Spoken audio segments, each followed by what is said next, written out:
Halo semua, di sini kami akan membahas masuk dan berkembangnya agama Kristen di Indonesia. Peran misionaris Katolik dalam penyebaran agama. Pertama, peran keagamaan. Misionaris Franciscus Xaverius berhasil membaptis ribuan orang dan membangun gereja setelah berkeliling ke berbagai pulau di Nusantara. Selain itu, misionaris Simon Vaz menjadi orang pertama yang mengkristenkan sejumlah bangsawan Ternate, salah satunya Sultan Ternate Tabarigi di Maluku. Peran pendidikan dan kesehatan. Para misionaris banyak mendirikan sekolah dan rumah sakit untuk melayani masyarakat, membantu meningkatkan kualitas hidup, dan memberikan akses pendidikan bagi masyarakat setempat. Pada 1846, wilayah Flores, Timor, Kalimantan, dan Sumatera menjadi pusat pendidikan bagi umat Katolik. Peran politik dan kolonial. Pada masa FOC, yaitu selama abad ke-17 hingga 19, gereja Katolik dilarang karena pemerintah kolonial hanya mengizinkan pendirian gereja dan penyebaran agama Protestan, sehingga banyak gereja Katolik ditutup dan para misionaris bekerja secara diam-diam untuk menyebarkan agama. Peran misionaris Protestan dalam penyebaran agama. Peran keagamaan, Protestan resmi mulai masuk ke Indonesia pada 1613 di Nusa Tenggara Timur. Joseph Camp di Ambon menjalankan khotbah, mengunjungi jemaat di pedalaman, mendamaikan perselisihan, serta melayani sakramen-sakramen. Kebijakan FOC bahkan mewajibkan penduduk yang sudah menganut Katolik untuk berpindah ke Protestan Calvinisme. Peran pendidikan dan kesehatan. Para misionaris Protestan menyebarkan agama melalui pendidikan, pelayanan kesehatan, dan penerjemahan Alkitab ke dalam bahasa daerah. Misionaris juga mendirikan sekolah, rumah sakit, dan rumah yatim piatu untuk memikat hati masyarakat. Peran politik dan kolonial. Para misionaris menyebarkan ajaran agama dan juga sebagai agen kolonial yang memperkuat kekuasaan penjajah. Salah satu kebijakan yang dibuat pejabat kolonial Belanda yaitu politik kristenisasi yang merupakan bentuk memperkuat kekuasaan penjajahan. Jadi selanjutnya itu ada peralihan dari Katolik ke Protestan akibat monopoli VOC di Nusantara. Nah, masuknya agama Kristen ke Nusantara itu terbagi dalam dua gelombang besar yang dibawa oleh dua bangsa Eropa yang berbeda. Yang pertama itu Katolik dibawa oleh bangsa Portugis pada abad ke-16 sekitar tahun 1511 setelah jatuhnya Malaka dengan membawa misi gospel atau menyebarkan agama bersamaan dengan perdagangan rempah-rempah. Nah, tokoh misionaris terkenal dari Ordo Jesuit yaitu Franciscus Xaverius yang aktif menyebarkan agama Katolik di wilayah Indonesia Timur, terutama di daerah Maluku. Nah, yang kedua itu masuknya Protestan dibawa oleh bangsa Belanda melalui VOC mulai tahun 1596 dan abad ke-17. Nah, awalnya itu fokus utama mereka hanya berdagang, namun karena mereka ingin menguasai pasar, akhirnya mereka ikut mengatur dan mengubah agama yang dianut oleh masyarakat setempat.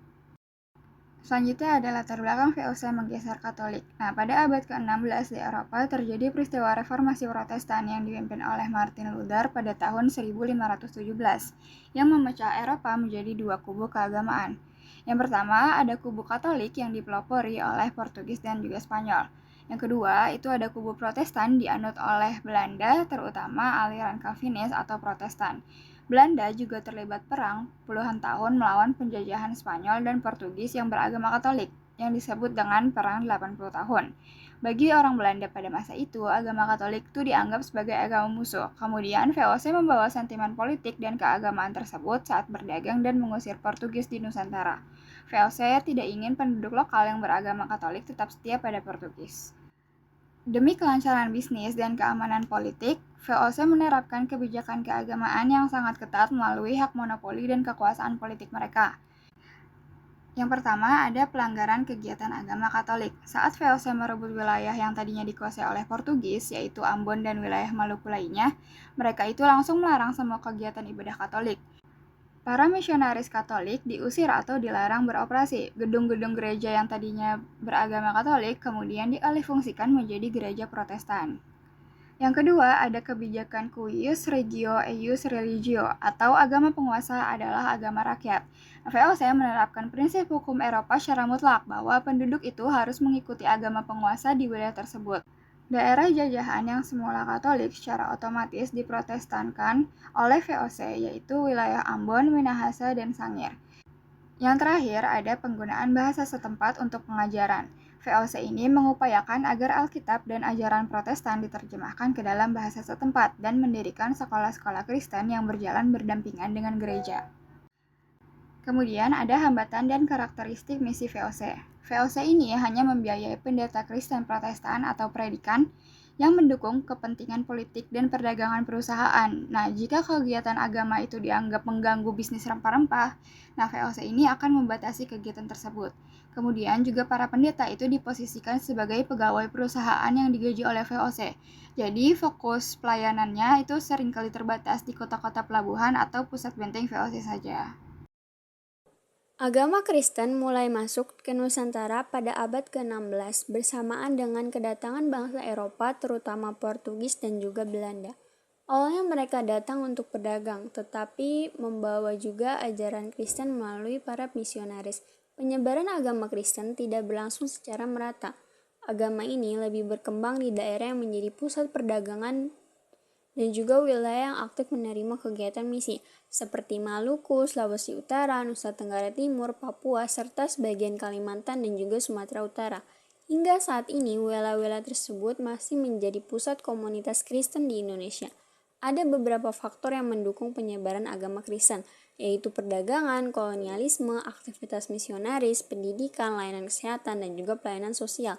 Faktor-faktor tersebut membuat agama Kristen semakin dikenal, diterima, dan juga berkembang di berbagai daerah di Nusantara. Selanjutnya kita akan membahas wilayah utama penyebaran agama Kristen di Nusantara. Wilayah pertama adalah Maluku, yang menjadi daerah awal masuknya agama Kristen melalui Portugis dan juga Spanyol pada abad ke-16. Dari wilayah ini, agama Kristen kemudian berkembang pesat dan menjadi bagian penting dalam kehidupan masyarakat. Lalu di Sulawesi Utara, khususnya Minahasa dan juga Manado, penyebaran Kristen didukung oleh kegiatan misionaris dan juga pendidikan, sehingga mayoritas penduduk memeluk agama Kristen hingga saat ini. Berikutnya adalah Nusa Tenggara Timur atau NTT yang menjadi salah satu provinsi dengan jumlah penganut Kristen terbesar di Indonesia. Sementara itu, di Papua, agama Kristen berkembang melalui kegiatan misionaris dan kini menjadi bagian dari identitas budaya masyarakat. Selanjutnya di Sumatera Utara, agama Kristen berkembang terutama di wilayah Batak, Karo, dan juga Nias, serta memberikan pengaruh besar dalam bidang pendidikan dan juga kehidupan sosial. Sedangkan di Kalimantan, penyebaran agama Kristen banyak terjadi di kalangan masyarakat Dayak dan juga turut berperan dalam pelestarian budaya lokal. Perlu diketahui juga bahwa penyebaran agama Kristen di Pulau Jawa dan juga Pulau Sumatera Barat berlangsung lebih lambat karena pengaruh Islam yang telah lebih dahulu berkembang kuat di wilayah tersebut. Meskipun demikian, agama Kristen tetap tumbuh di beberapa kota besar melalui kegiatan misionaris, pendidikan, dan juga pelayanan kesehatan.